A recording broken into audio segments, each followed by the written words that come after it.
I don't know about you, but if I'm going to Home Depot and I'm buying a piece of lumber, the quality that I choose is right there. And once I get to the cash register and I buy this piece of lumber, that was my choice. I bought it after I got it. I don't give a deposit to Home Depot before I go pick up my 2x4. But I can tell you, he checks each 2x4 for every knot, nook and cranny, because we have gone through the whole stack.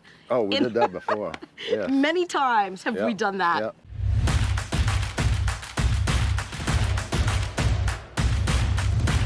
Do you want to tow and drive or drive and tow? So which one is yours? Which one would be the best? You got to find a couple of points to understand where you fit in this industry or in the class that you're going to be looking at, don't you think?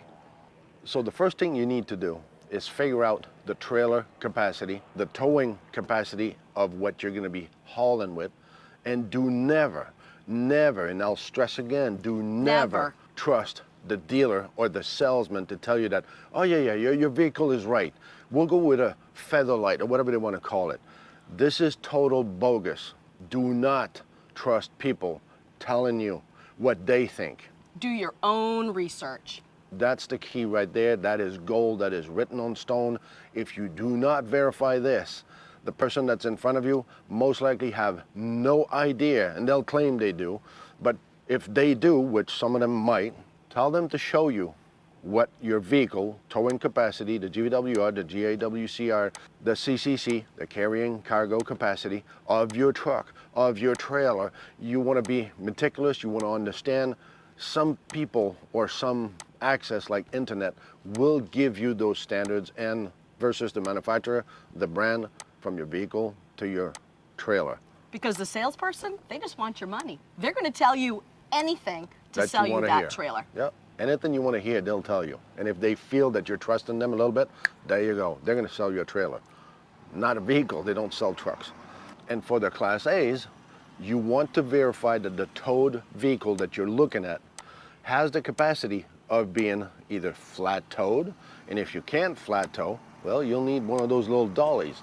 So make sure that the unit you're looking at can actually carry this unit, the weight of this unit, or the dolly, or the flat towing capacity of the vehicle you're purchasing. That's why you see a lot of Jeep, because Jeep has that in their system. They're easy to flat tow. The bottom line, do your own research. Floor plan, you've heard us say this over and over again. Have you ever heard of the stow and go? Let's talk about stow and go. This is a beautiful stow and go because Jim can be driving and his wife can actually come over here and make him a cup of coffee. He can also have a sandwich, make lunch right here, and actually you have access to the bathroom. Now, if they really wanted to, they could crawl into bed, they could flip over the bed and go into the back. Is that ideal? No, but could it happen? Yes. So do I think this is a good stow and go? Yes, I do. It's A-OK. So let's check out the stow and go in here. So really, I can't go very far. If I was a kid, I could probably come in here and lay on this little teeny couch, about a 3-year-old. I can go this way, which takes me up to the bunk room, and it takes me to the bathroom right here, and it takes me to my bedroom. So I can actually sleep in here if I wanted. I can't get to the fridge, which means no sandwich. So what do you think? Is this stow and go? It's a half for me. This is why we came up with stow and go. It's so important. What kind of travel day do you have? Is it a short one? Is it a long one? What's important to you when you stop? Are you able to get to your kitchen? Can you get to the bathroom? Can you get to the bedroom? All of these things may not matter to some, but to others, it's really important. So think about that for your floor plan when you're stowing and going. We've heard about customers that actually bought their first unit and forgot those little details, like the bathroom access. Why did you buy an RV? Well, when I stop on the roadside, I want to go to the bathroom. I don't want to stop at a rest area. Well, they got nailed on this one because they forgot to look at the stow and go capacity of the unit. That should be an important feature, don't you think? In the comments below, tell us, what is the most important feature for you when you're looking for an RV? Does size matter? I'm talking tank size. You got to kind of analyze what you're going to do as an RV lifestyle. Are you a mooch stalker, meaning parking beside your family? The tank size might not be that important. Are you going to shower in there? Or you're going to go inside the house? If you're boondocking, you're going to be self-contained. So how many days? So tank might become a size that you want to consider. The size of the tank, the capacity that it can hold. Just like I said, size matters. How many family members? If you got dogs, if you got cats. No, I'm kidding about the animals. Do you camp? Do you glamp? If you're glamping, well, it probably really doesn't matter that much. Exactly. Yep. So that's a point you need to consider when you're looking at an RV. In the comments below, what type of RVer are you? Are you a boondocker or are you a mooch docker? We've done some great mooch docking, haven't we? Yeah, I like glamping. We're glampers. The next point is storage spaces. I know it sounds stupid, but storage spaces are real important. Meaning, there's a lot of things you don't think of before you're RVing of what you need to consider to bring with you that you're going to bring on your journey. Bring with on my journey? Well, I'm gonna bring my shoes, so where are we gonna store the shoes, right? And where are we gonna store all the food and the dishes? The hoses, the tools. The grill, the outside grill, and the chairs. And the mat, the carpet that you might lay outside. Those are all things that you should think about and consider. When you give a deposit, what kind of a deposit are you giving that dealership? A non-refundable or a refundable? With the state of this industry, some people will get kind of frustrated, and I've had that answer on one of the comments before. Well, if you can't walk the talk and give a deposit, you know, it is useless for the seller to take a refundable deposit. Well, you know what? With this state of industry and the quality of these units, trust me, you don't want a non-refundable because they can sneak you in units from brand new to used that are not worthy of buying. And that's the commitment you're showing them on top of hiring an inspector that you're already investing in.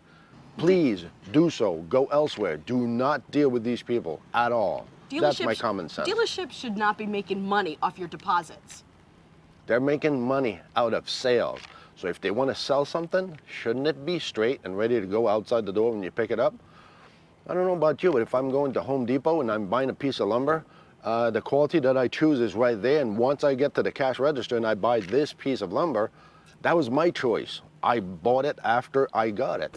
I don't give a deposit to Home Depot before I go pick up my 2x4. But I can tell you, he checks each 2x4 for every knot, nook and cranny, because we have gone through the whole stack. Oh, we did that before. Yes. Many times have we done that. Yeah. So that's my point. Some people can relate to that, and that's why Laurel's bringing this point. It is important to show a commitment, but not being a sucker either.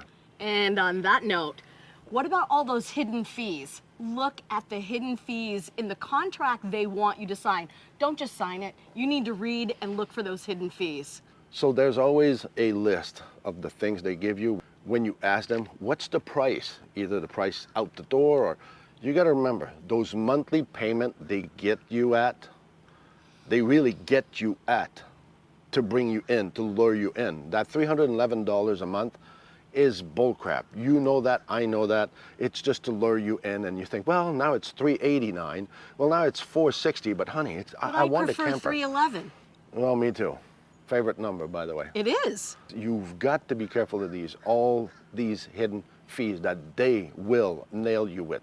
And I'm not going to go into details of how they call it, but they'll have different names from different fees, to the garbage recycling fee, to the oops fee, to the inspection fee, to... Inspection fee. That was recent. Yeah. Our customer was being charged $2,500. It's like the for them to do what? It's like the traveling fees. For me, a traveling fee, a shipping fee, a shipping cost, why isn't it part of the deal? That you buy in Florida, that you buy in Oklahoma, you buy in Maine, why do you have to show the price of the delivery fee? Well, because it makes us look better. No, it doesn't. It's probably already included in the initial price. I'm getting way ahead of myself here, probably. So I thought this was supposed to be short. I'm not going to be hung on this one, I hope, but you know what we're saying. And you know, they're always going to tell you, listen, you can come back under warranty. How long do you want to lose your RV? If there is warranty work to happen, you're in for weeks, months on end. The more they put warranty work, the more you're backed up. Remember, you have a year for warranty. We've heard of people that the warranty exceeded the time frame, so they had to pay out of pocket What was supposed to be under warranty a year ago is no longer a fact. So you got to protect yourself on this one. And in order to protect yourself against this gimmick international of warranty that they do, what do? You need to hire an RV inspection team. People that you can trust, people that you can talk to that has your back, that's going to go in there and test everything this RV has on it, in it, and around it. So you don't have to be stuck for months on end at the dealership at their mercy. The bottom line is no RV is perfect, which is why you do hire that RV inspection team. So remember, and do never forget.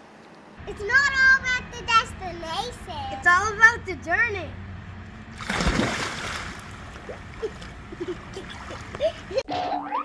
So notorious, this industry is known for this, and if you didn't know because you're a newbie, you don't know. No? So either way, you're going to be towing a vehicle. So she doesn't have a clue what she's talking about, because in either way, you're going to be towing a vehicle. So the first thing you know, First thing you know, the stop with the da-da. that was kind of mean. Rely on your brother-in-law, which knows absolutely nothing. I'm having a hard time looking up the sun, though. It's Oh, killing me my too. eyes. And stop saying so. The other thing to think about are the other thing, no, that's not how I want to start it. It's Is that did I choke you enough? no, more than that. Want me to do it harder? Harder? There you go. Your face did get a little Okay. red on that one. Hope you didn't learn nothing out of this, and you're going to watch the next video to probably learn something. Thank you for watching our video. Don't forget, hit subscribe, give us a thumbs up, and leave us a comment. If you don't know what to comment, just put C4BO, comment for Blue Ox. Thank you for watching.